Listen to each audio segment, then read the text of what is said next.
Voici l'histoire d'un jardin des souvenirs. Il y avait un jardin secret au cœur de la vieille ville. Personne ne savait comment il était apparu, mais il était là depuis des générations.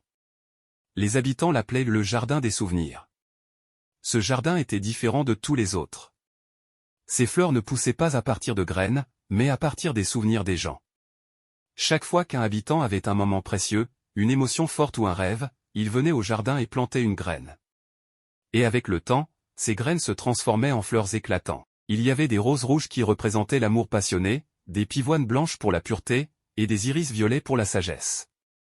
Les allées étaient bordées de glycines odorantes, dont chaque fleur portait le parfum d'un premier baiser. Un jour, une jeune fille nommée Élise découvrit le jardin. Elle était triste et solitaire, ayant perdu sa grand-mère bien-aimée. Elle planta une graine de marguerite, se souvenant des après-midi passés à tresser des couronnes avec sa grand-mère. Au fil des saisons, Élise revint au jardin. Elle vit sa marguerite grandir, ses pétales blancs s'ouvrant au soleil. Elle rencontra d'autres habitants, chacun avec son propre souvenir à partager. Ils se lièrent d'amitié, partageant leurs histoires et leurs émotions.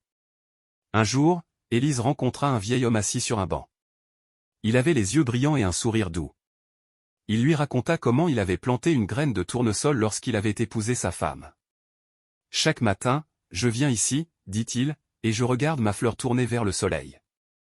C'est comme si ma femme était toujours avec moi. Élise sourit. Elle se rendit compte que le jardin était bien plus qu'un simple lieu de souvenir. C'était un lien entre les générations, un endroit où les émotions se mélangeaient et se transformaient en beauté. Elle décida de planter une nouvelle graine, cette fois-ci pour sa grand-mère. Elle choisit une violette, symbole de la sagesse et de la mémoire. Et chaque fois qu'elle venait au jardin, elle se sentait plus proche de sa grand-mère, comme si elle pouvait entendre sa voix dans le vent. Ainsi, le jardin des souvenirs continua de fleurir, rassemblant les histoires de tous ceux qui y venaient. Et Élise comprit que les souvenirs étaient comme des graines, capables de pousser même dans les endroits les plus inattendus. Abonnez-vous, aimez et partagez. Pour ne rien rater de nos prochaines publications, abonnez-vous.